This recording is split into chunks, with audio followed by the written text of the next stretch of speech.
Let's see, we have a couple of things in the mail here. Warned you I had some beer before I came in. What's in the mail? What's in the old mailbag there, Mike? A letter. Why don't you read it? Seems only fair. Oh. That's right. Mel always gets the crank It mail. is from L.A. Perry of Ontario. L.A. Perry from Ontario, Or maybe it's California. Ontario Perry from L.A. I couldn't tell, but... L.A. I don't know what it says here. Gentleman, it says. Well, she doesn't know us very well, does she? Not most of us. How do you pronounce that word? Is it habitue? That's close Habitu? enough. Yes. Go ahead, Mel. wish You're the peop- writer. I wish. Yeah, but I don't use them words. I speak English. Any habitue of science fiction conventions knows that writers are encouraged to make outrageous and unfounded statements. It's part of the fun, it says. Wait a minute. Now, wait a minute. You can rebut later. Oh. However, I cannot allow Ms. Bradley's remarks on May 11th regarding the origins of the novel to pass unchallenged. She claimed that novels were written for servant girls, citing Pamela as an example. The fact that Pamela was about a servant does not indicate that servants were the audience for the novel any more than Stephen King fans really want their homes to be occupied by indescribable evils, it says here. Mel Gilden very reasonably asked if servants could read when Richardson's novel was published. The ability to read is only half the problem. Servants had neither the money nor the leisure to indulge in reading novels in the 18th and 19th centuries. The average housemaid worked from 4 a.m. until 9 or 10 p.m. 7 days a week. Sort of like cartoon writers, I guess, huh? Any vigorous soul with energy left to read in her unheated attic room was not encouraged to burn the master's candles or keep her roommates awake. Furthermore, the cost was prohibitive. In 1826, Walter Scott's novel Woodstock sold for 31 Starring shillings. Jimi Hendrix. Of course. Sold for 31 shillings. A housemaid earned 2 or 3 shillings a week. There were no free libraries until later in the century, and a subscription to a circulating library cost 40 shillings a year or more. To claim that servants could support a fledgling luxury industry like publishing is akin to believing that migrant farm workers support the VCR market now. Signed, L.A. Perry, Ontario, It's a California. fascinating simile. Yeah, it's wonderful, isn't it? Thank you very much. I don't know if you heard Marion on the program last week, but... She did go on. I think I was still in Ireland. Well, that's no excuse. In that case, you should have heard Anne McCaffrey. Would you like to Did you rebut see Anne Anne McCaffrey? McCaffrey? Yes, of Is that right? course. How is she? She's in fine shape. Good. We went out to, this is the most staggering piece of information that people do not believe when I tell them, but I have discovered the world's best French restaurant. The best decor, the best service, and the best food I've ever had in my life And it's in in the heart of Ireland. Dublin. Really? I mean, it's incredible. I mean, you go in, you would expect to find this restaurant in the Upper East Side of New York, or in on Rodeo Drive, Now, let me ask you or this. on the. Why should America, why should New York be any more French than Dublin? Well, it's a question of having the population to support it. Dublin has, according to Annie, 5 exquisite restaurants. New York has somewhere in the neighborhood of 1,000 exquisite restaurants at the I very don't know least. about that. 1,000? Well, that sounds like a who lot. has time to do the research? I'm sure that Los Angeles has at least that many great restaurants. 1,000 great restaurants? That sounds like a lot I of may great be restaurants. exaggerating, but I'm allowing for taste. Only by a factor of, say, 10, maybe. It depends. I've seen a couple of good McDonald's, but oh well. But got see, some it's a wonderful matter. gay It's a matter of decor. having the population to support. Yeah, How do you figure yeah. the numbers on it? By me, I'm easy to please. So I run into. I very didn't few care bad much about. restaurants. I didn't care much about a restaurant. Food was something just was fuel. But it is a question. But It is a question there's of more having to it than a that. population to support it. Population and desire Yeah. I've got desire. Well, when I was in Ireland, for food. Oh, for food, when I was in yes. Ireland, he's young. He'll outgrow that. When when I was in Ireland I'm 13 waiting. years ago, this was a city with a permanent floating John Wayne Film Festival, and what they Sure, considered the was IRA was taking notes. yeah. So what they considered, how do you pronounce it? Haute cuisine was fish and chips on clean paper. Yeah, we wanted the clean So- glass. Yeah. So. Yeah. Is McCaffrey writing? Yes. As a matter of fact, we had a long talk about the Dragon World series, where she was going to go with it. And I know some things nobody else does. You always and have. I'm not going to tell. And she's going to do an Irish saga story also. Oh, good. And she's got some other plans. So Good. and Does she live in a castle? no. No. thought maybe She actually has this tiny little cottage connected to a stable, and they are raising 5 horses. Beautiful horses. They just have a new foal.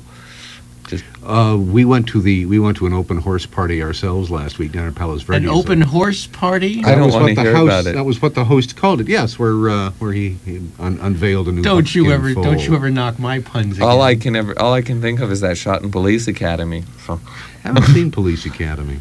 It's harmless. It is? All Yeah. right. Okay. so I mean, you'll get your money's worth, but it's harmless. It's harmless. Okay. Well, I'm getting my money's worth because I just got my hands on a VCR. It's my Oh, new good. toy, and I'm taping all of these great movies and terrible movies and supposed things. to be illegal. No, it's not. No. Only if you Only if you sell Only them. if you sell them. Yeah. Yeah. Uh, I have been told, though, that all of the bootleg and illegal tapes, which I have, which I don't have any, but somebody told me I should hide them. No, I really don't. But somebody told me that the FBI is currently working their way through fandom now with... Oh, really? Yes? Yes, to see who has pirate tapes and bootleg tapes. So, I've got a wonderful tape of the Crimson Pirate. That's a pirate tape. I did not tape I have the pirate movie. Yeah? I pirated. What am I saying? I taped the Hardware War, or I wanted to tape the Hardware Hardware Wars, Wars, which yeah. was on NBC. Think, God, that's a funny piece. Well, if you supposedly, if you taped it off of a TV, either cable or broadcast, supposedly it's legal because you taped it to watch later or whatever. Yeah. Mm-hmm. So Yeah, as long as you don't sell it, you're okay. So Well, We have some nattering to do. we'll keep it general. I'll say there's a Starlog convention coming up this weekend at the airport. I'm sure Terry will mention that come calendar At time. which I understand Mr. Nimoy will appear. That is the word that we get. Yes. But, she's confirmed it now. Terry has confirmed it. Oh, But we okay. still don't know what day or what time. But he will be there at the Hyatt Hotel at Sepulveda and Century. And you're going to be there. yeah, Will be there. yeah. As a matter of fact, the idea behind the convention when it was first conceived was kind of to take Starlog magazine on the road, and so the original idea was that I would do a kind of a column, a stand-up column, like Harlan does his. That's him. He's a stand-up column. Doric, Ionic, Ionian, I guess it is. No, Corinthian. iambic pentameter. So That's not a column. That's a sonnet. I sat the in a sonnet once, you also sweat. rises. You sit in a sonnet and you sweat, don't you? If you got a nice friend, Be you can quiet drink now. wine. We'll tell you when you can talk. In any case, Aha. what I decided I'd rather do is Yeah. this writer's workshop that I've been teaching the course out at the Learning Tree in Canoga Park, and I should mention that we're starting a new series on Tuesday. So anyone who would like to come out and be a part of it, there's 7 weeks to go and it's $45, and it's at 8912 Canoga Park, 8912 DeSoto in Canoga Park. And come out to the Learning Tree on Tuesday night at 8, and you can sign up for it. How That's long a is it pretty on? good deal. 3 hours? It's 90 minutes every Tuesday night. and- 90 minutes? That's right. Can you, well, maybe we should not get into this just now. I want to talk about David's theories of writing and Yes, I what do. he says. In fact, what I'd like to do is, if you think it would be appropriate a little later, I want to try that thing Well, out. we'll talk about some of the stuff, but I don't want to do the exercises on the air because hurt there's themselves. not enough time really to do it in depth. Okay. See, that's why so I do the course. It takes 8 weeks, really. Actually, it takes 7 weeks and a recap. So it's structured this time that it starts on Tuesday night. And I'm also doing a 2-hour version, actually 2.5-hour version of the course at the convention tomorrow. And that Ashley Grayson comes in and does from the agent's point of view, and I do from the writer's point of view, and it's a total of 4 hours with Ashley and myself. And I do 2.5 hours, which is the highlights of the 8-week course. But the key point of the course is this one exercise, which we can discuss. Okay. But Obviously, don't want to give it away. yeah, no, it's not like it's any secret. It's more of a question of creating just creating it's the difference between looking at a trailer for a movie and seeing the whole movie. I mean, you can get a sense without getting the whole movie. Also, you've seen some very interesting movies in the past couple of weeks. We'll talk about.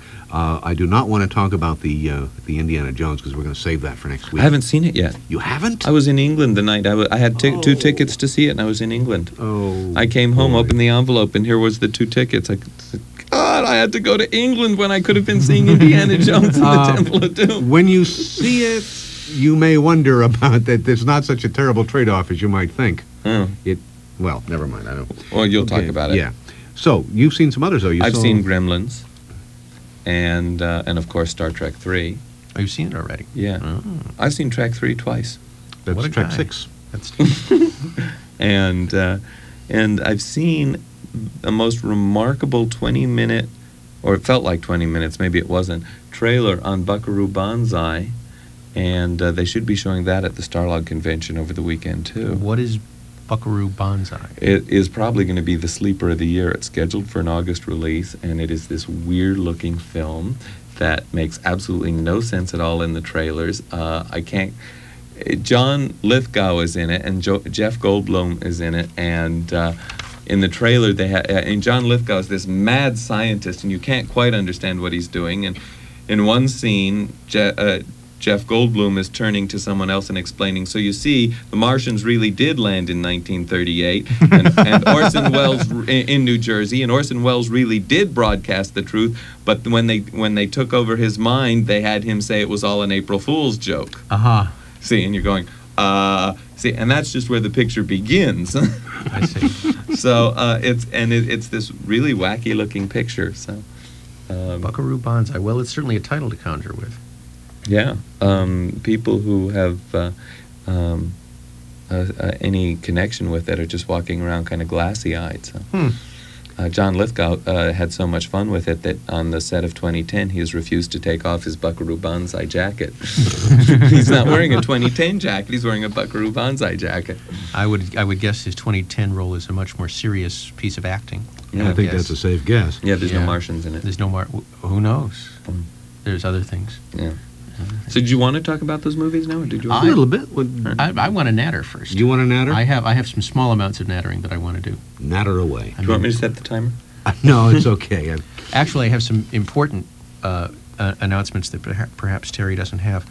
One of them is that Lydia Morano of Dangerous Visions has called me in great haste to tell me that the Robert Forward autograph party for Saturday, May 19th has been rescheduled. So all of you Robert Forward fans, you can go to Dangerous Visions on Saturday, but he won't be there. It was a fun And- book. I liked that. I haven't read the second one I yet. haven't read the second one. No. Anyway, he won't be there. Also, she says that the Michael Moorcock party will proceed as planned. That's on the... I don't have a date for that. 26th, I I think. assume, but whatever it was, it still is. And on the 2nd of June, DV is holding its anniversary party. Hooray. Really? Yes. Oh. Am I going to get an invite to that, I guess? You just got one. Oh, that's it, eh? Okay. The other thing is, I understand from a usually reliable source that Ursula Gwynn has a book that's going to be coming out this fall. It's going to be a monumental work. I am told that she's worked on it for 2 or 3 years. It's something over 500 pages long. Maybe it's The Right Hand of Darkness. No, actually it's called Always Coming Home, I'm Uh-huh. told. And it's by Harper and Row, and some of the interesting things about it are that not only did she collaborate with an artist on the book, but she collaborated with a composer. And that the book, at least in its hardcover version, will come out with sheet music in addition to its regular text. This is what I'm told. So we have a lot to look forward to at the end of the year. Ursula Le Guin goes platinum. Maybe so. Boy George sings Ursula Le Guin. I also hear from a usually reliable source, I don't remember if I said this last week or not, that George Lucas is working on, or Lucasfilm is working on a movie a TV movie, to be called, at least in its primitive form, the Ewok movie. Now, this may be another smokescreen, this may not be true, but it certainly is an interesting rumor, and as I say, it comes from a usually reliable source. If you see a poster, friends, advertising Revenge of the Ewoks, don't believe it. No, certainly not. No, they'll change the title to Return of the Ewoks. Also, I think... Can we talk about where George is? No, we cannot. Okay.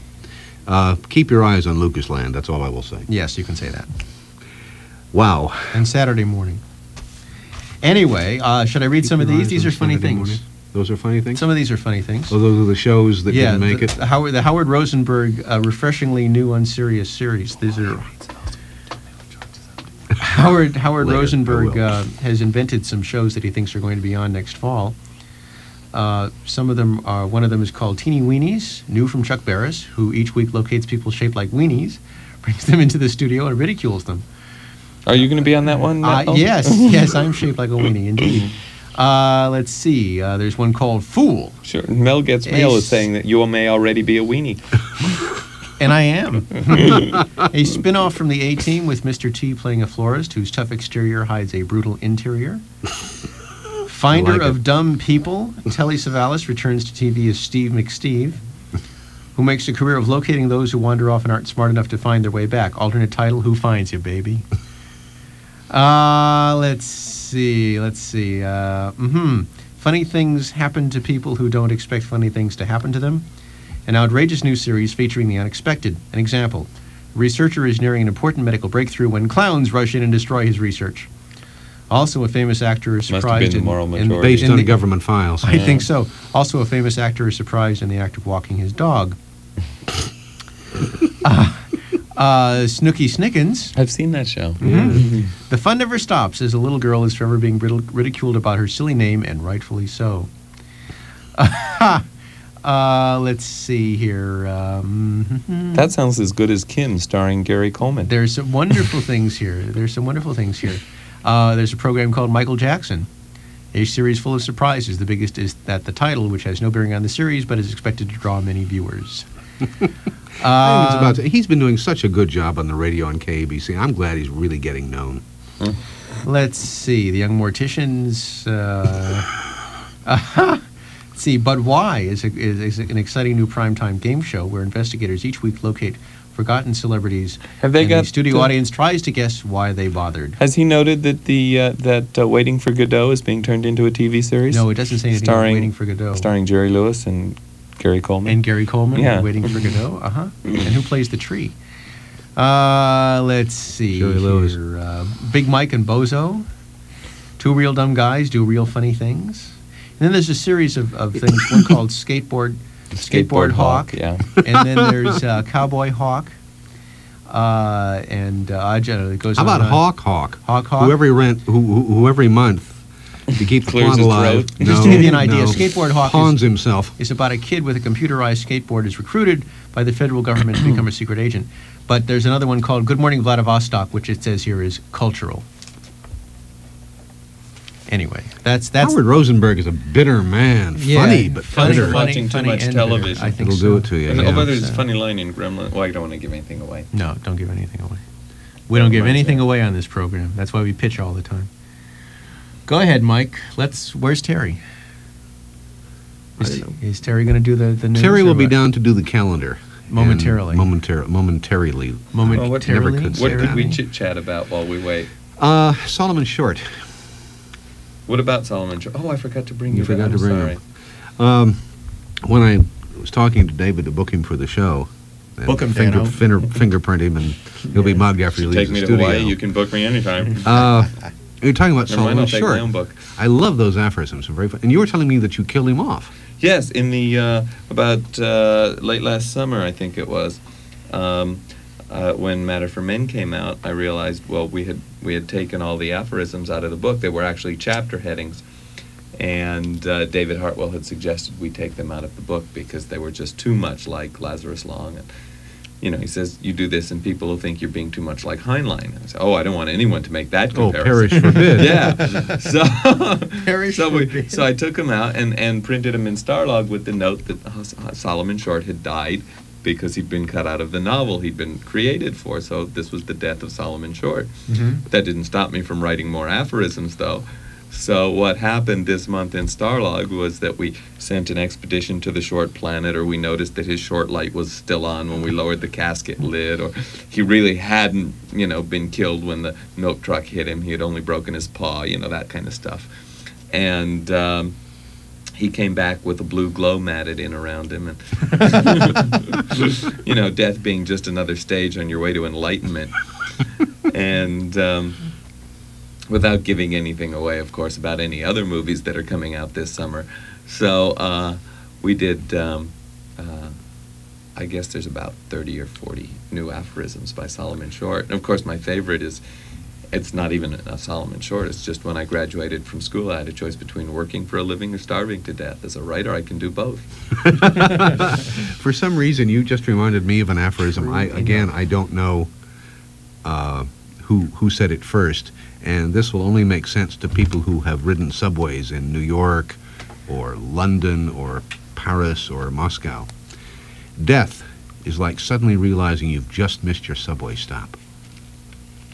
And I think that's hysterical, because I've had that happen to me. Oh, all right. I guess you ought to be there. Well, I was there. Let's see. I'll give you another aphorism all right, for free. one more. Adolescence is that time of life when you discover your ability to be truly depressed. Yeah, but then it's all uphill from there. You got to keep working on it, or it goes away. Yeah, I know. Yeah. But I mean, really. Yeah, it's true. It's the first time. One beer, huh?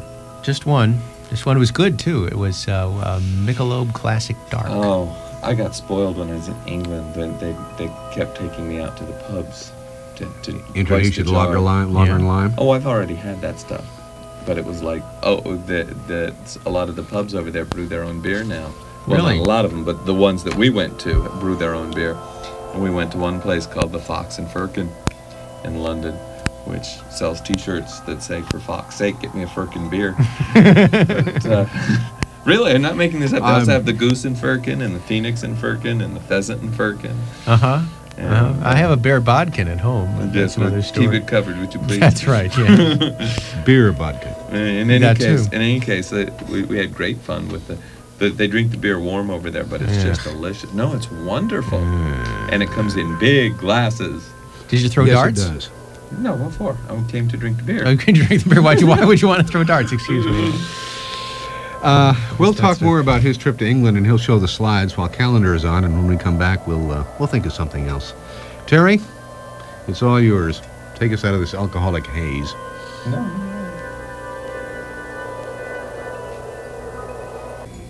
So the duck says, and at these prices, you're not going to get many more in here either. By the way, Terry, there was one error in your calendar. Yes. Bob Forward will not be at DV tomorrow afternoon. That session will be rescheduled, but it is not at his gonna request. happen. At his request. At his request. Yes. So if you, as Mel said earlier, you can go there, but he will not be there. Yeah, you can go there and buy his book, even, but he won't be there. All right. Our guest, as you may already be aware, is David Gerrold, and David has just committed the second. Committed? No, you got a real committed. way with words there. Yeah. Volume You're a writer. 2 in the war against the Tor, called A Day for Damnation. And if you read the first one, A Matter for Men, first of all, you can see a pattern of alliteration of the title, but never mind.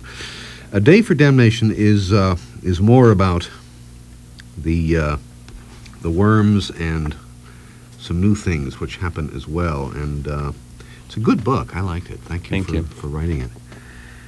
And let's see, there was one. Yes, great. He's great imagery here, Mel. Listen to this. I'm listening. Okay, go ahead. The opening paragraph of chapter 37. There were 8 people in the room, all seated around a huge, shiny-topped conference table. I knew Colonel Torelli, Colonel Anderson, Jerry Larson, Dr. Zimpf, love that name, and Dr. Fletcher. General Poole was flanked by 2 of his aides. The 3 of them looked about as pleasant as a bowl of cafeteria chili. Great line. Nice line. Somebody, which puts me in mind of rules of the universe. You know, there are those 3 rules. Never eat at a place called Mom's. Don't play cards with a man named Doc. Yeah. And never sleep with someone who has more problems than you do. There's a 4th. And there's a 4th one that a friend of mine invented, and he said, never eat chili you can see your face in. And there's a 5th. Never go to a hospital that has the word memorial in it. Oh, okay. Yeah. Another one I heard was it applies mostly to things like Jell-O. Don't eat food that's more nervous than you are. Yes. This is all true. These are truly words to live by. It is to be hoped. Okay, A Day for Damnation, Volume 2 in the War Against the Tor.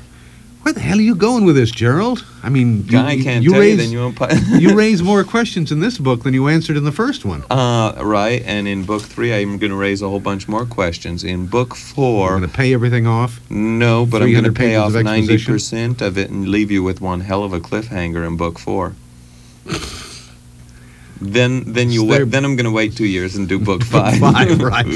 After you rewrite Harley and all of the others. There's a thing. I was in New York on my way home from England and Ireland, and I had lunch with Mimi Panich, who's my editor now, and she asked, okay, so where are you going with this? Because David Hartwell, when he was editing, was the only one who knew the whole game plan, where the thing was going. Most of it isn't even committed to paper to protect against, those who steal movie scripts and outlines and hawk them at conventions. So Hartwell knew, and so Mimi asked me what happens in book 4 and book 5.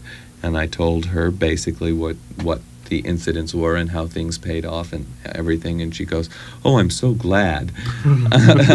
So she's glad. Yeah. What I found is that each book, I think book 3 is the best of it. Book 3 is essentially finished at this point, and I think it's the best yet. And the plans for book 4. It should be even better than, it looks to me like each book is going to be better than the last. And the payoff book, I can't give anything away. You will spend 4 books learning to hate the worms, and in the 5th book, when you discover something about the worms, you may not be able to hate them anymore because it's this one thing makes their behavior so totally understandable. They're victims of their own ecology in one sense, but so are we. There is something, and I cannot recall what it is. I was hoping to get to reread this today, but as things worked out, I didn't. There is one thing in this book, in book 2, A Day for Damnation, which caught me, which held me, which did not play, and because it went against something. A bell went off in my head when I read it. And I wish to hell I could remember what it was. Was it the bit with the herds? No, I won't talk about the herds. Oh, okay. That's terrifying. That is raw, stark terror. Oh, good. Although I must say I didn't like his... he becomes a member of the herd, and we'll discuss this later, and that...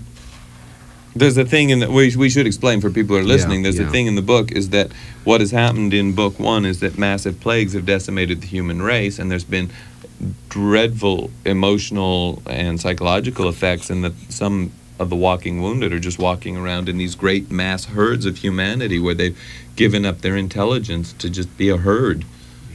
And some strange new phenomenon start occurring within the herd. And I don't recall in the first one how you didn't go much into it at all, but here you see them, and at one point you feel them. Yeah. And that's scary. It was interesting to me. It was scarier observing them, learning about them from a relatively safe distance. They're sitting in the car or whatever it was. Yeah, in a Jeep. Going around Golden Gate Park, I guess it was. But no, it's actually in front of the San Francisco City Hall in Brooks Hall. In San Francisco, I knew. I couldn't remember where. And that's more terrifying than when he becomes a part of them. Yeah. But it is scary. You wrote that very well. Thank you. Now, what in the hell brought that into being? What twisted spot in your psyche do we have to... that's... You know what I thought this was? The ultimate product of television. The ultimate product of letting other people think for you. I hadn't seen that. It came from... the source material on a lot of the stuff in the book is so far removed from the book that, for instance, the first 200 pages of the book effectively is all about them being trapped in this helicopter while they're besieged by this alien ecology. And, it's like more than half the book is this very claustrophobic thing. And the source material on it came from Night of the Living Dead, where I thought, my God, what a marvelous movie. You lock 5 people in a house and beat on the doors for 2 hours. And the suspense is incredible. I thought, that's the kind of story, what you really want to scare someone, lock them in a room with no escape. and then surround the room with things. Well, you know, that knocked around with me for a while of well, I could have them locked in this concrete bathhouse from book one, you know, up by the camp they were in, while they're surrounded by the millipedes, and so, but there was never a place to do it. The plot never worked out. And then in working this book out, there was this chopper crash, and there was this other stuff, and all of a sudden everything fell into place all at once, and I said, aha. And it just happened that way. I had no idea it was going to run as long as it did. My first thought was it went on, and my second thought was I don't care, because there's some interesting things inside and outside. Yeah. And that worked. And then when you told me it was, the first third of the book? It's I think it's close to the first half, because it's up to about Didn't page seem that long. 117. No, the funny thing about this was somebody came up to me after reading the manuscript and said, it's so much shorter than the first book. I said, yeah, only about 5 pages. It just, so obviously it moves very much faster.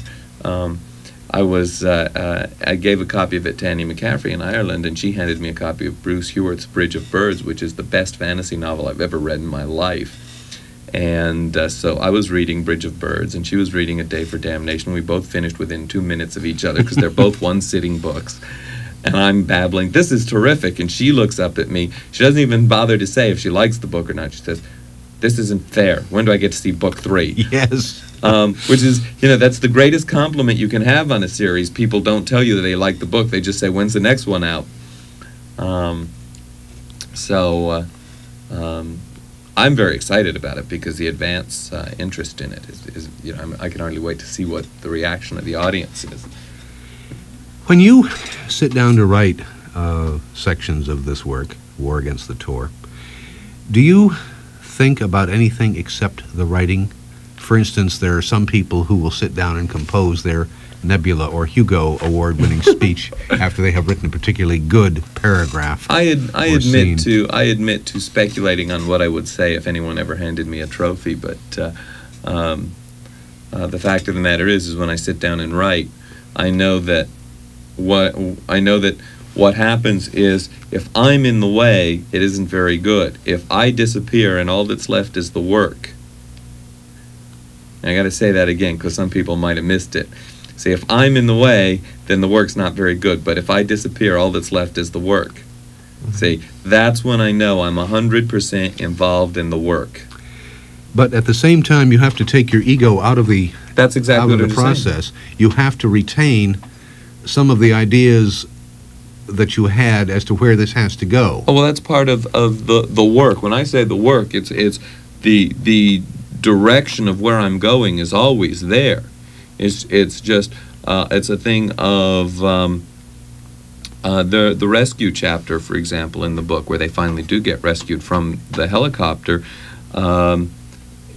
The visualization of it was, I knew what had to happen in terms of logic and mechanics and all of that, but the visualization of it, when I actually started the writing of it, was something else entirely. And I was just sitting there typing as fast as I could to describe the visualization as fast as it was occurring. So for you, when you write, it is a visualization. You see. Oh yeah, it was like, here's this, you've got to imagine, here's this great landscape, this great pink landscape where there's this dust in the air. It's so thick that it's like one of the cloud chambers they use for the science fiction special effects shots.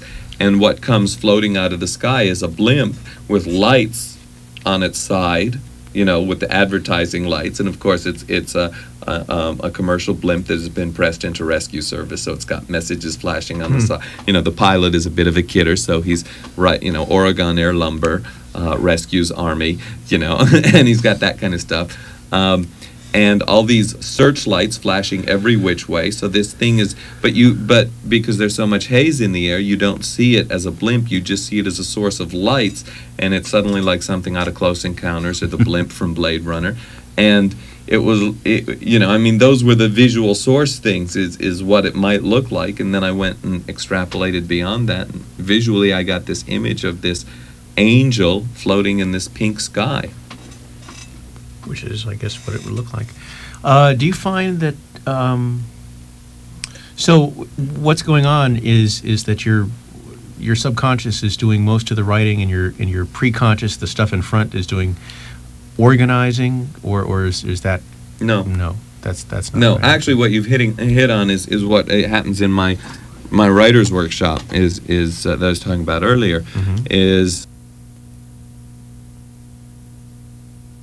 a lot of times, I should explain this. The basic premise of the workshop is that the models that people bring to their writing, that is the model of the writing process. You can't bring the writing process into the classroom. You can only build a model of it and look at the model.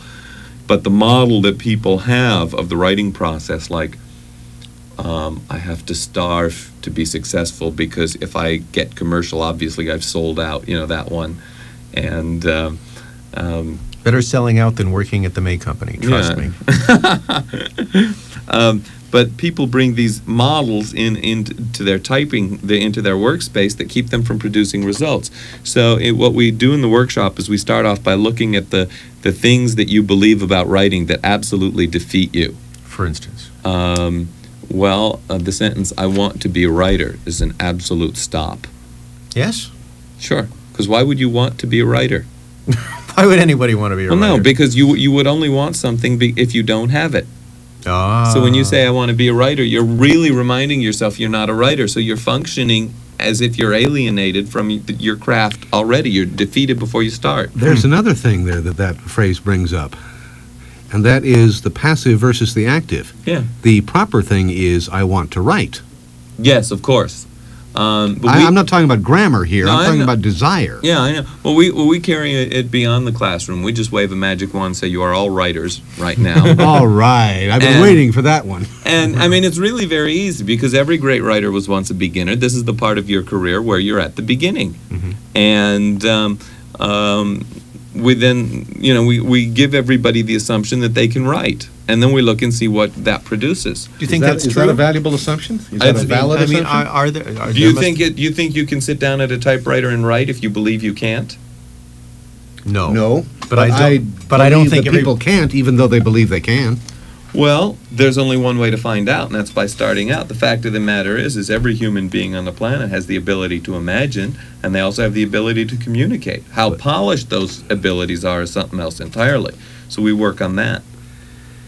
I will tell you this, that I had a lady in the 2-hour course I did at the first Starlog convention in Chicago, and she showed up in England 3 weeks later at this convention I just got back from. And she said, no, she was on her way home. Oh. And she said that in the 3 weeks since she had done the course in Chicago, she had finally gotten a story past a first reader, and she knew that it was because of what she got out of that 2 hours she spent in my course. Now, whether she sells it or not, I don't know. But the fact of the matter is that the course is. Let me move on, because to answer your question is we do an exercise in which people are asked to create things, and what they discover is.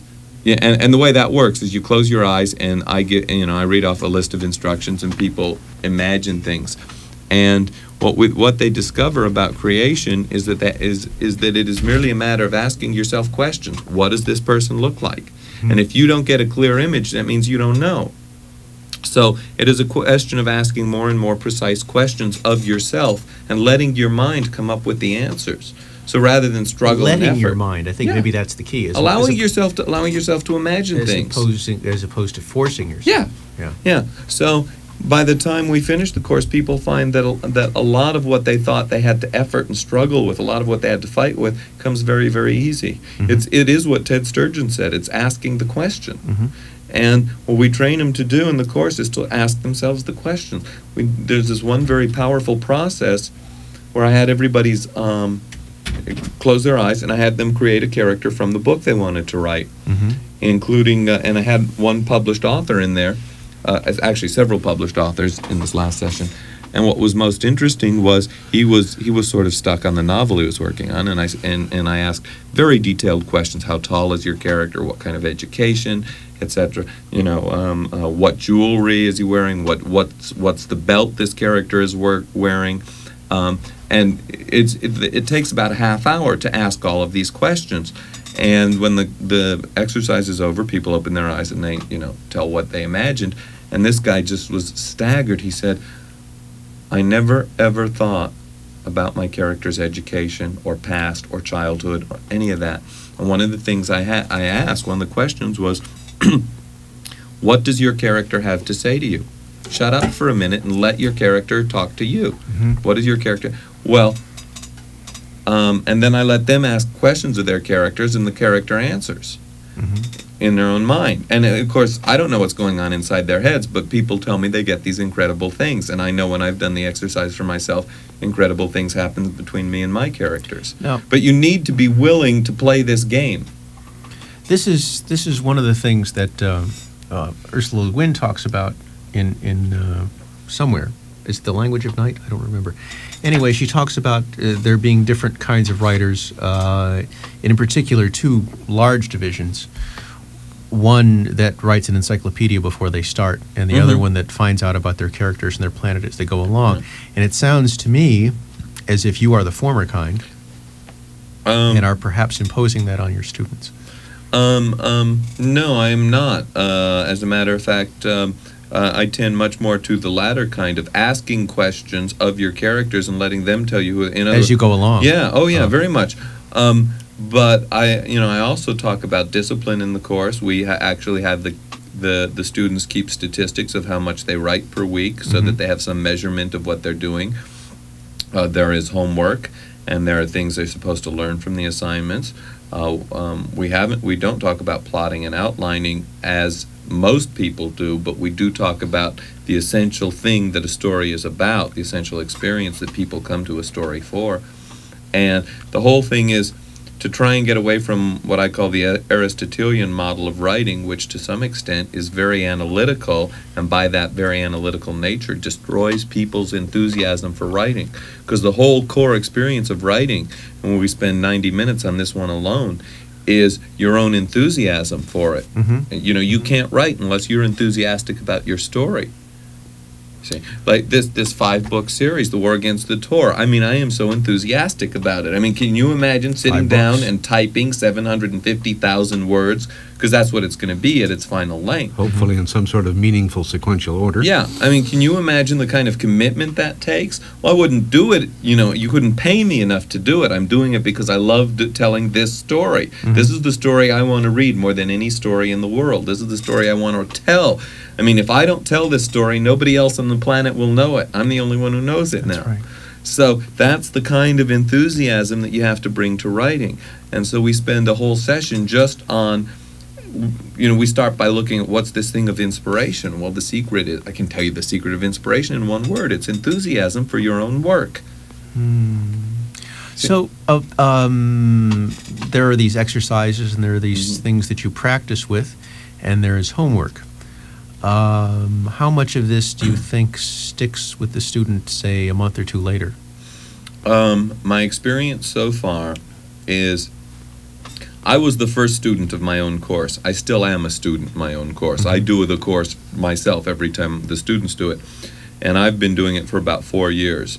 And I think my writing is getting better and better over the course of time. My experience with people who were in the first workshop I did, which was over a year ago, is that they are still producing results, because it's a matter of, in a sense, of the course sort of opens a door, and as they move into this new area of, or this new model of what they're doing when they're writing, they start to become more and more certain of it. I'm tempted to call the course Zen in the Art of Science Fiction Writing. But it is a much different approach than the Clarion approach. I was going to ask you about that. I want to ask you that same question that you asked David, Mel. How much of what you learned at Clarion stuck with you a month or so later in terms of actual word? I think most of what I learned at Clarion is very simple, and that is that you learn what you can't get away with. I think that's mostly what I learned at Clarion. I was at a Milford once, and I have been in other workshops. Yeah. And the thing that I discovered about the other workshops I was in was that I was not getting what I wanted to get out of them. I got one story workshopped. Yes. And sometimes it was workshopped by incompetence, so I had to come away from there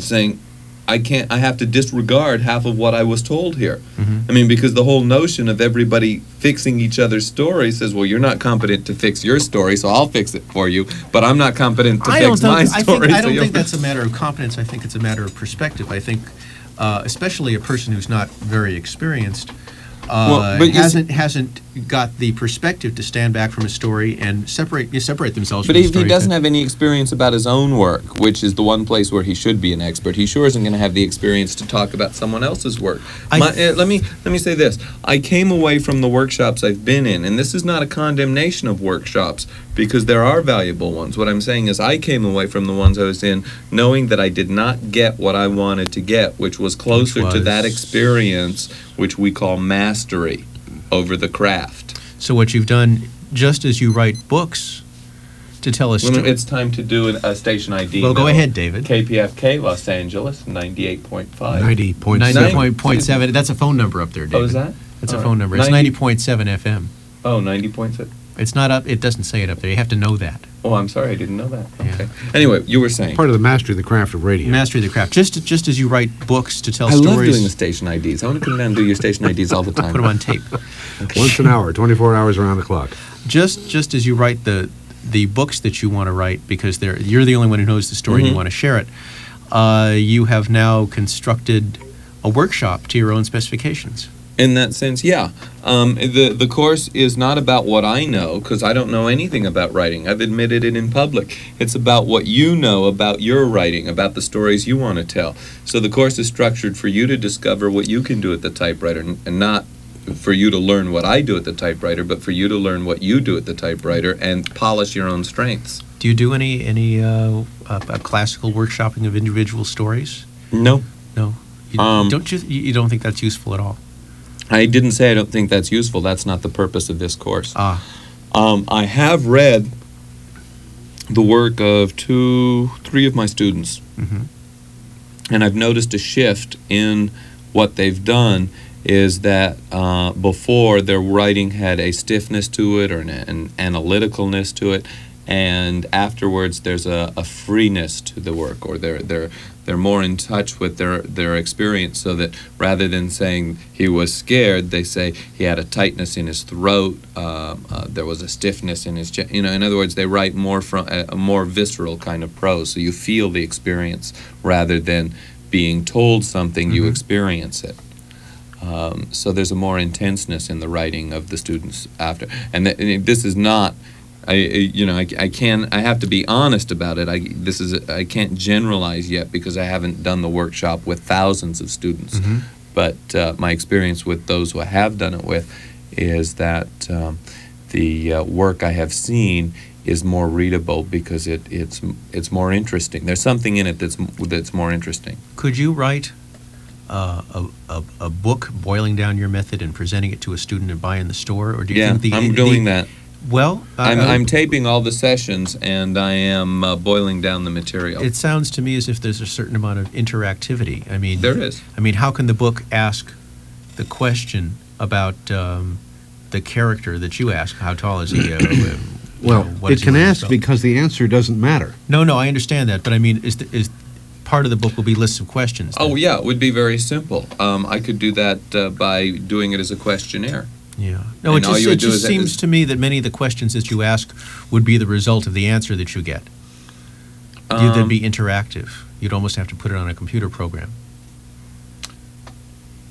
I have to look at that. As a matter of fact, one way to do it might be to do it as a series of tapes, because the exercises are done.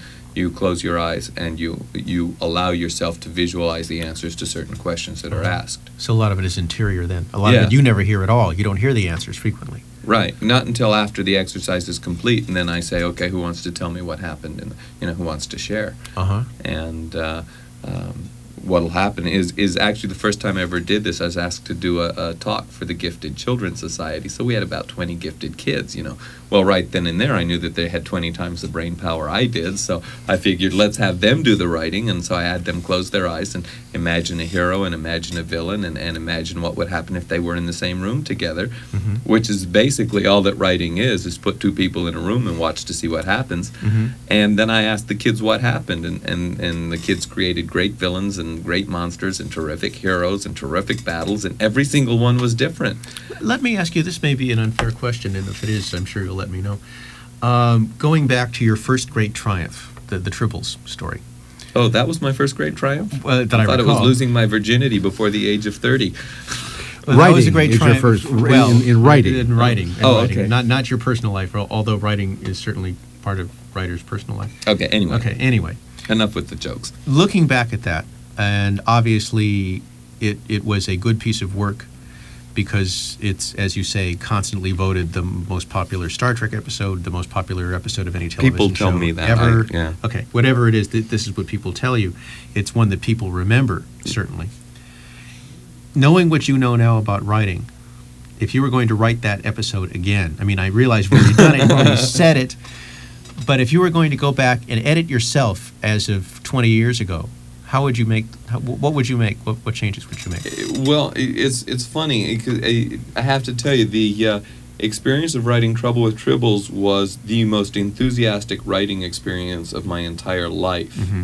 Because I knew absolutely nothing about what I was doing. I had to invent it as I went along. Mhm. For me, I knew other people had invented it, but I had to reinvent everything because I was finding it out. And there was such total enthusiasm that the first draft script was done in 4 days. Wow. And in fact, I walked into Gene L. Kuhn's office with it, and he goes, "Why aren't you home writing?" I said, "I'm finished." And this is before word processing. Yeah. So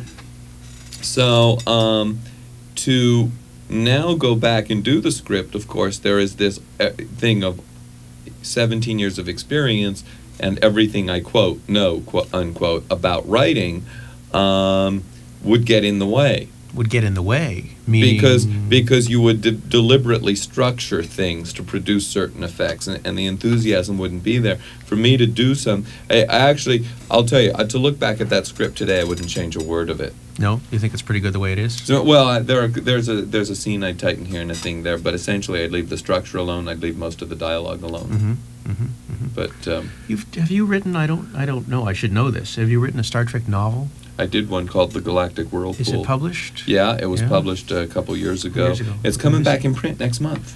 Oh, I'll probably get it in the mail then. 'cause I got the Gerrold I got a envelope. wonderful letter from someone who said this was one of the best Star Trek novels she'd ever read because this was one of the first ones where she actually recognized the characters as being the same people she saw on TV. Yeah. And it was a shame I'd never done anything for the TV series. I didn't want to disabuse her of the notion of it. That's But you see, here it is. It's 17 years later, and people don't relate that some of the writers of the TV series actually are writers in other places. other places. Yeah. You know, But do people go from Jim Blish's Star Trek books to his Cities in Flight? Do you think? Oh, please As a let them. matter of fact, I had this conversation just 2 weeks ago with someone who said, "Look, here's what's going on: is we have discovered that now that people who are buying the regular science fiction books are admitting that they came into science fiction 3 years ago, 5 years ago, 10 years ago because of their exposure to Star Trek." It's long enough ago that could happen. Yeah. We are now finally starting to see that thing that we were hoping for has indeed happened, that people are coming to science fiction out of their exposure to the media science fiction. It's just it's just taking longer than we'd wanted. Huh. A little later, I want to get back to your writing thing, but this is a marvelous segue to the Starlog convention. Oh, yeah. Starlog is also an entry level, not perhaps in the same way that Star Trek was, but for people who don't know about it, who are entranced by the movies and the effects. A lot of media Yeah. stuff.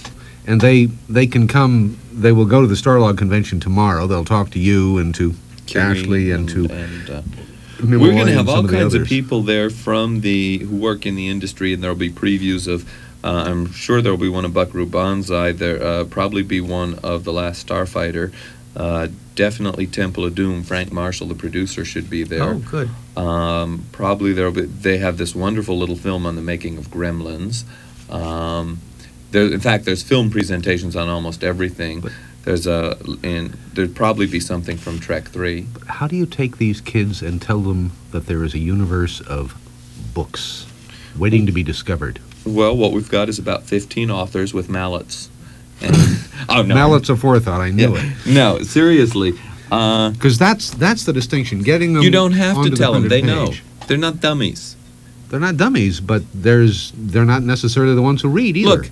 Look, first of all, do you know how to get a mule to move? First you have to get his attention. Yeah, first you hit him with a 2x4. Then, after Right. you've got his attention, what's the same thing? A 13-year-old kid you are competing for his attention with a dozen movies, any one of which the investment was between $20 and $30 million. So right away, you're competing with $20 and $30 million worth of special effects and Dolby processed sound.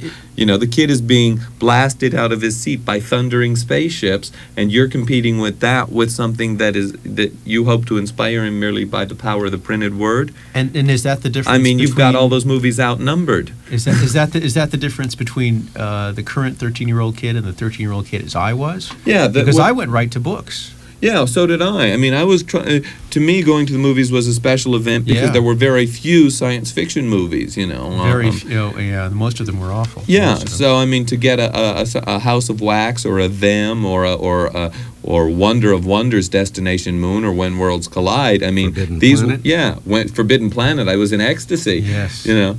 Yes. Why? How long did it take you to discover that was a ripoff of The Tempest? Not till I was about 30. Took me a long time too. So, and it didn't bother me in the slightest. No.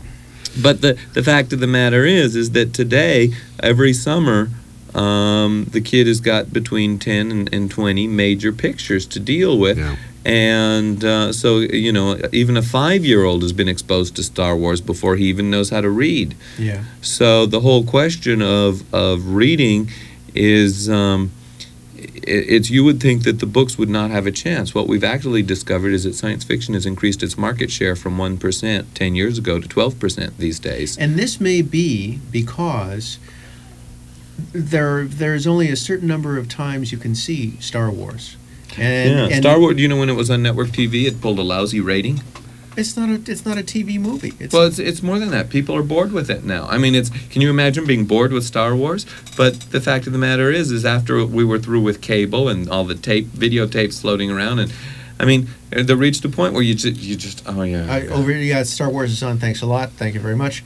I guess what I'm getting to is that after you've seen the really good movies, and there are only a limited number of them. I mean, there's not 20 or 30 a year. Maybe there's 2 or 3 a year. Maybe there's 5 a year. I would say we've been lucky enough. If you look back, we've had Since Star Wars, at least we've had at least a dozen watchable movies every year. Okay, a dozen watchable movies. How many classic science fiction novels are there?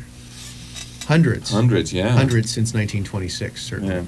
I think we're in a science fiction slump right now, is the way the novel goes. I had an eerie experience of being in it. Let me just say this: of being in a bookstore in New York, and they had all the Hugo winners and Nebula winners lined up from like 1960, whatever.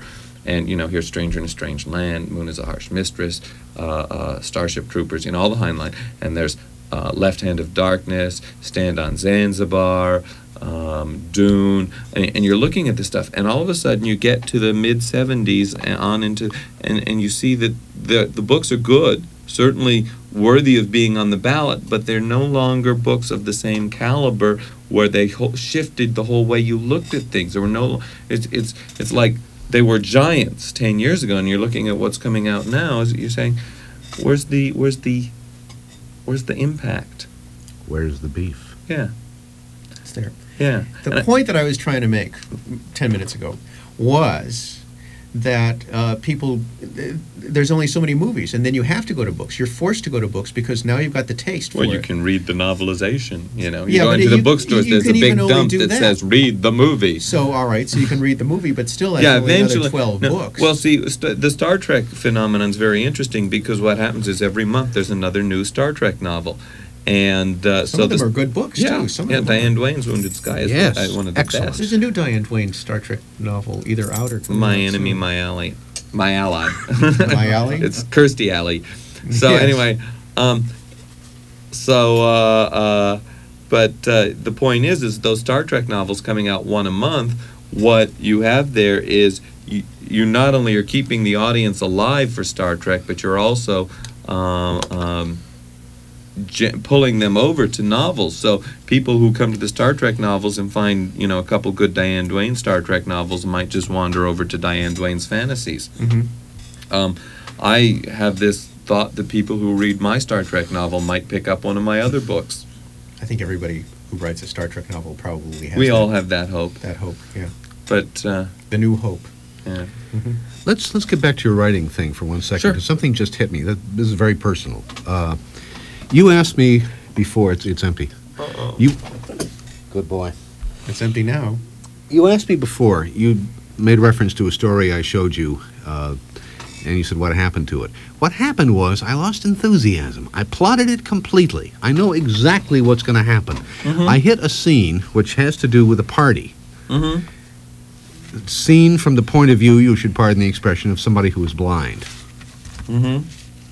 Now, I had a real expository lump, as Mel calls it, to get through in that scene.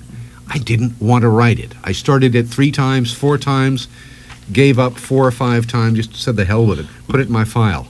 Third course is about the things that you do to stop yourself from writing, and there's a little bit of lecture, and there's a little bit of exercises, and there's a little bit of back and forth discussion. And the last time we did it, I had a published author break down and cry in the course because he had to acknowledge to himself the ways that he defeated himself and kept himself from writing. He kept bringing distractions into his workspace so that he always had something to blame for not writing. What are common problems in that area?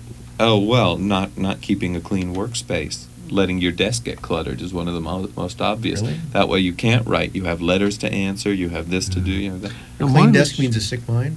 No, no. No, my problem was the desk was I don't clean. know. No, The paper was in the machine, and I didn't want to hit the keys. That's another one. And I can't say, Mike, it's this. Right, I understand. Yeah. But it's not like I'm a mechanic and all I have to do is fix your grommet switch. Yeah. But if you were in the course, I promise you that you would not come through this exercise without having a clearer sense of what you do to sabotage yourself. Or maybe that's the wrong way to phrase it, but the fact of the matter is who makes your barriers? Yeah. Oh, obviously I do, obviously. Yeah. So obviously if you do, then you also have the power to unmake them. Yeah. Listen, I had a writing block that kept me stopped for a few years where the work I could write just enough to prove I didn't have a writing block. But what was really at work was I wouldn't allow myself to be enthusiastic about anything. And the first time I ever did this exercise to really confront those things stopping me, I made this horrifying discovery that I can't stand reviewers. I don't like being judged. See? Now, it's all right if they tell me I'm doing wonderful, but I'm terrified that, there's this little voice in my ear saying, boy, are they going to get you on this? You put that sentence down on the paper and they're going to kill you. Oh, God, what a dumb sentence that one is, David. And finally I just had to turn to this little voice on my shoulder and say, shut up, I'm writing. What about? But I realized that I was conning myself by keeping, I was letting this little voice keep me from being enthusiastic. What if they tell you you're too good and you feel like you have to do it again? I should have that problem. And you can do it again. You do it again. Well, do it again, obviously, and it doesn't worry I you. think A Day for Damnation for me is very rewarding because I know the problems with this book, and I wish I had time to go through and make a half dozen minor corrections in it. Nothing significant. Might start with whose name that one? We was misspelled. Oh no. I hope Well, they they know.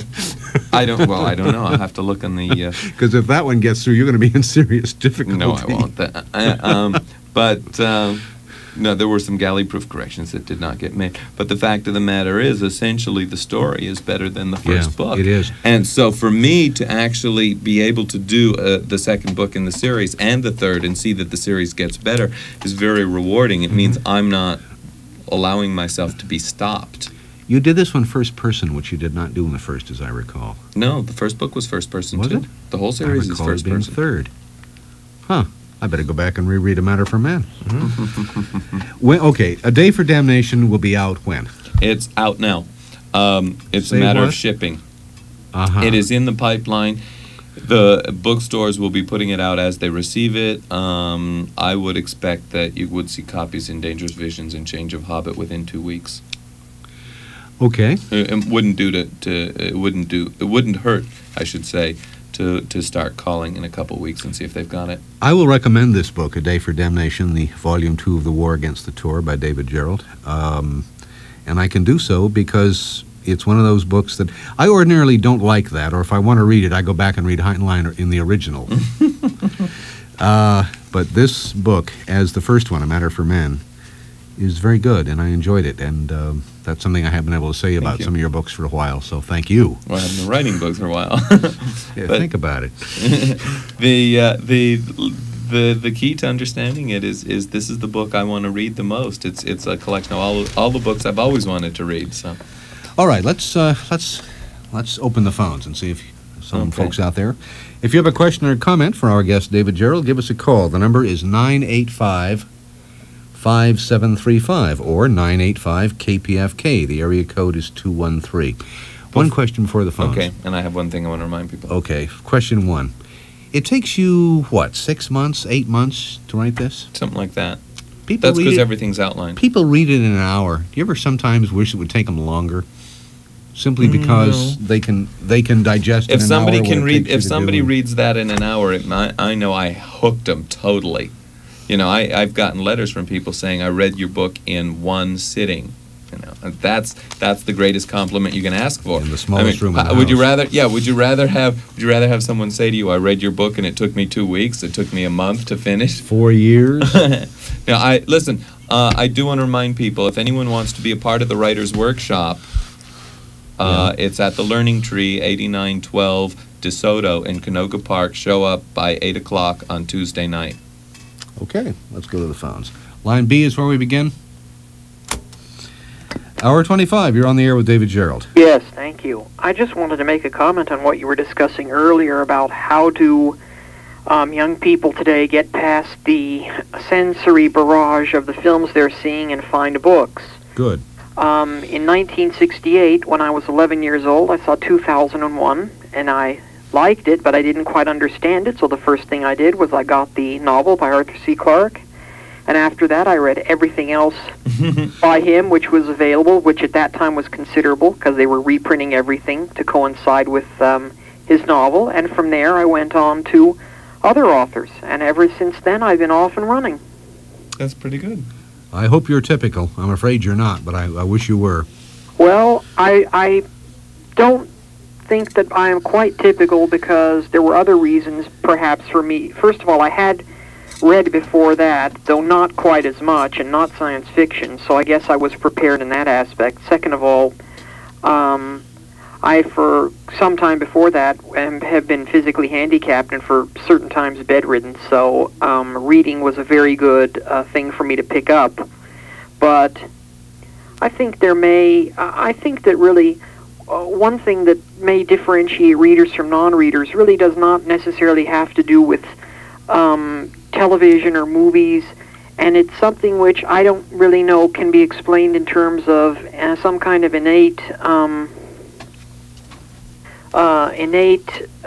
characteristic of the person, or whether it's upbringing, but I really think that there are people who do not want to delay their sensory gratification or their self-gratification, and that is why TV perhaps works well with them, and also movies works well with them. Let me put something in here. Sure. I get a lot of copies of fanzines that people send to me.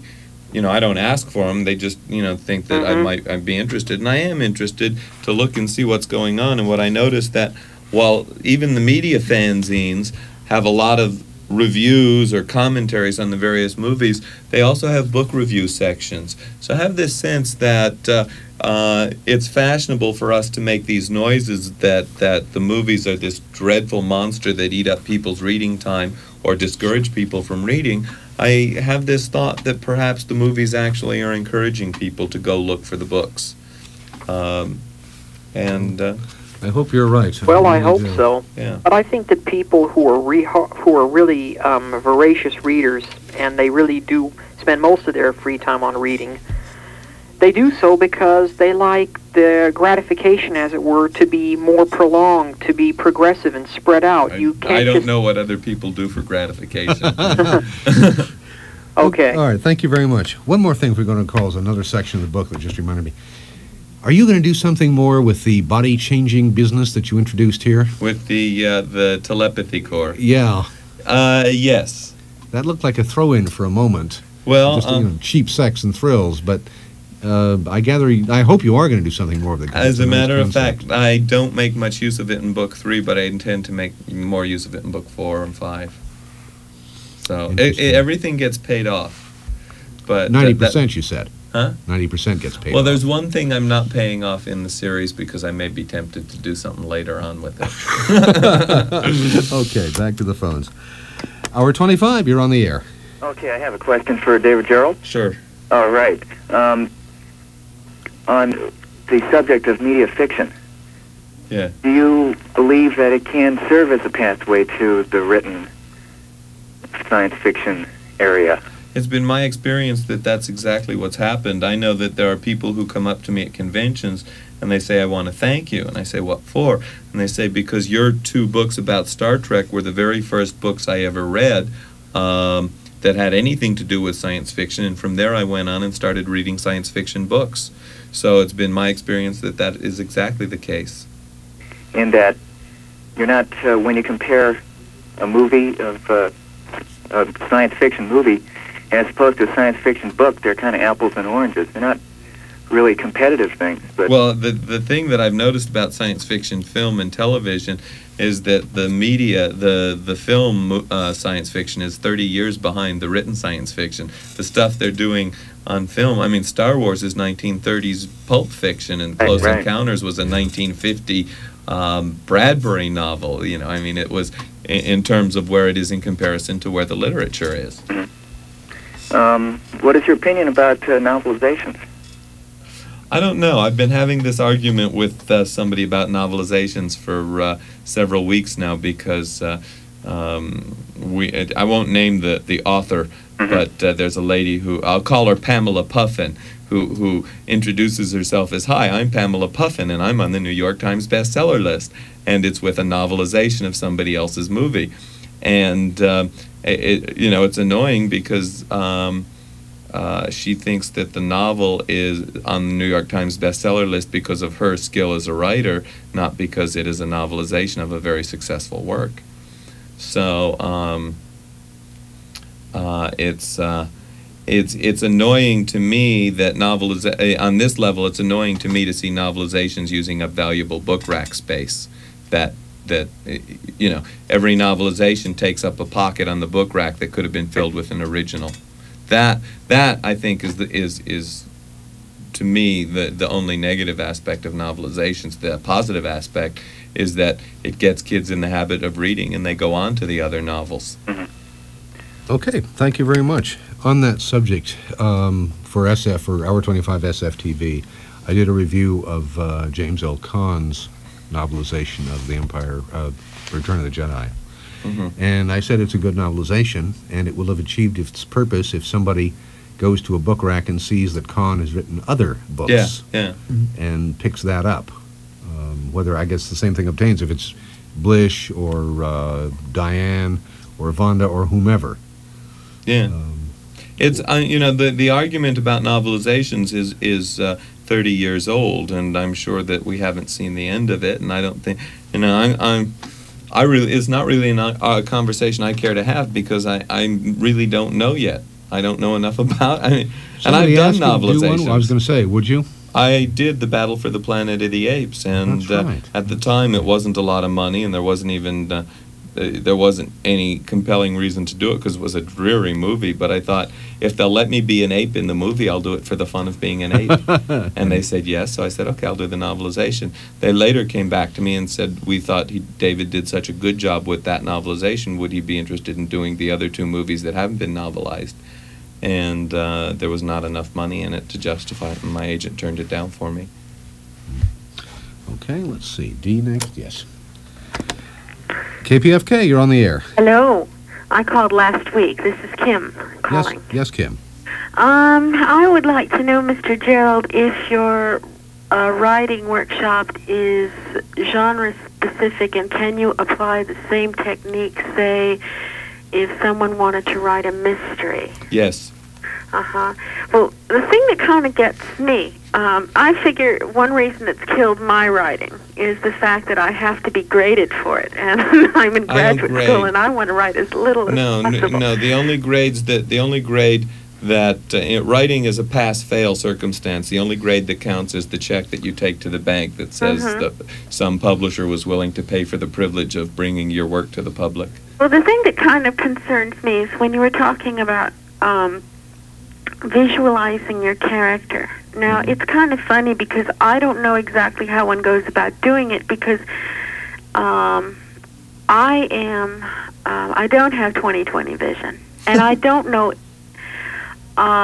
how I would go about, say, visualizing characters. I think what I do... Let me interrupt you for a second. There was an artist, a Spanish artist, I think it was El Greco, but I could be wrong, who has suffered from incredible astigmatism, and for that reason, all of his paintings are visually distorted, and what people thought for a great time was his particular style was actually the result was he was painting exactly what he saw, which was very astigmatic vision. So, it could very well be that the way you visualize things will be consistent with the way you see things, out of your eyes. There's no problem with that. I don't see anything out of my eyes, period. Well, then you'll visualize with your inner eye. Yeah, but the thing I noticed, it's funny because I think of names for people, and I think of, I think I could probably do dialogue, but when it comes to plot or what goes... going from one thing to another, I don't think I know how to do. I guess I'm just stuck with trivia. No, not necessarily. Well, I'm not going to analyze you here on the air. In fact, as a matter of fact, I don't analyze the people in my course either. It's a training course. We train you in certain experiences that will produce results at the typewriter. Well, I just wanted to find out about that because it was an interesting concept. Well, you're welcome to sign up for the course. I'd be glad to have you there, but I'll tell you something. Sometimes we find we get blood on the walls, so you've been warned. Okay, thank you very much. And I also have bad eyesight, and as a result, I tend to use my other senses. I write good dialogue because I hear it. As a matter of fact, using your other senses is very important. A lot of people, because they, like I have very good eyes, or used to, they're fading fast, but I tend to be very, very visual because of that and have to force myself to use my other senses. So we all have to work around our handicaps. You say your eyesight is atrophied. My other senses are atrophied in that respect. And that was one of the reasons I made my protagonist blind, so I could put myself I think it's a marvelous idea. I want to read the rest of that story. Maybe I'll sign up and finish it, because I know how as a matter of fact, did I mention this? I had a lady in the course. She was a technical writer, wanted to write a novel for 12 years, and in the course of the course, she realized a couple things, which she shared with us about why she'd been afraid to write her novel. And just this last week, she told me she had 137 pages done already on the novel. All right. And so blown away by that. Have you looked at it? Not yet. I told her I'd read it when it was finished. I can hardly wait. Hey. Who's next? You are. KPFK, you're on the air. Hello, I have a question for David Gerrold. I was at a Star Trek convention in 1975 where you gave a talk, and you mentioned at the time that you had written a complete draft for a sequel to Space Skimmer, but you had not turned it in because you were unhappy with it. And That's right. I've never heard of it since. It's still on my shelf. He's still unhappy with it. I have not taken it down. I haven't done anything with it. I don't know when I will. Probably not until I finish the War Against the Tor. Maybe someday I'll take it down. I'll see what it needs. But for a long time, I didn't know what it needed to fix it. So until I have the until I see what it needs to fix it, and I have the enthusiasm to go for it, it's going to remain unfinished. Sorry. It's nice to know you're interested in what happens next. And he's remembered it for 9 years. Yeah. Was an unanswered question for 9 years. Well, I'm sorry to have left you so incomplete for No, that. it's answered. Okay. All right, thank you. You were also revising your first two nonfiction books on Star Trek, The World of... No, just The World of Star Trek. Oh, I has thought some you were new also doing material on it. As a matter of fact, it's printed, but the bookstores can't put it out until June 1st. What's the new material? What can you It's possibly a find to history say? of the production of the first two movies and a little bit of discussion of the third movie. It's very interesting stuff in there. So you're holding it until release of the third movie? Yeah. Yeah, there's... never mind, I'll save that for later. Okay. Hour 25, you're on the radio. Yes, I'd like to know some things about gremlins. They're cute, they're fuzzy, and they're That's what it dangerous. says in the ad. Oh, yeah, that's right. Gee, I don't want to spoil anything for you. You can pique our interest. Okay, let me pique your interest. Gremlins is kind of like E.T. with teeth. As a matter of fact, one of the gremlins seems to be speaking with E.T.'s voice. There's good gremlins, there's bad gremlins, there's gremlins who are just plain confused, or mischievous, I should say. Some of them are cute as hell, some of them are scary. There are some very scary things in the picture, there's some very funny things in the picture. I had a good time with it. I can't really say I have any misgivings about it, but from a science fictional point of view, there's a lot of things that you wonder, well, what is the exact ecology of the gremlins? You know, what is their life cycle, etc. And that's really not, and what is their motivation? You know, I mean, if you really want to get serious, what is their motivation? But it's a picture that comes, if anything, it reminds me of the Fred Brown novel, Martians Go Home, but only peripherally, not as much as I'd like to be reminded. So, how would you compare your experience with it to your experience with E.T.? Well, okay, I liked E.T. a lot for about an hour, and then I started to feel ripped off. With Gremlins, I don't feel ripped off. Okay, thank you. Okay, Paul, Mel and I are going to be seeing it this coming week, so I can talk to you about it afterwards. Okay, thank you. All right. Yeah, I will tell you this. Gremlins is a picture that you can feel good about even the next